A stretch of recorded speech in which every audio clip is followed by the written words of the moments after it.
sa listahan ng private prosecutors, and have we entered their appearance before the Senate impeachment court? They keep on coming. I cannot express the exact figure kung ilan pa ang ilalabas natin or introduce in the succeeding batches, because indeed we are overwhelmed by the support that is coming from the private practitioners. And as a matter of fact, I wish to take advantage also of this opportunity upang pasalamatan ang mga private lawyers.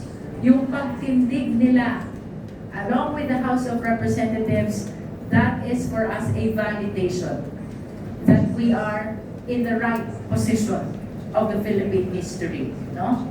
So to answer your question, ilan pa? Madami, definitely. But I cannot express the exact figure. They will be filing their entry of appearance.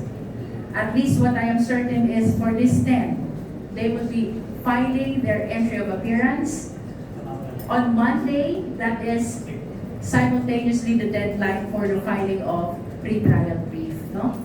Muli, maraming salamat po sa lahat ng mga private lawyers for standing with the House of Representatives. Pro bono po sila. Voluntary po ang pagtindig nila kasamang House of Representatives because they believe in the mandate of the Constitution for accountability.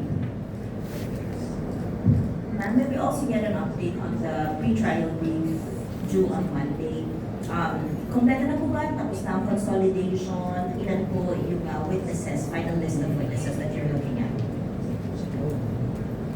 We cannot discuss in detail the contents of our pre-trial brief, but what I am certain, the number of witnesses is still approximately 25, and we have listed also all our documents to be submitted. And Mark, we are done also listing our stipulations for admissions, no?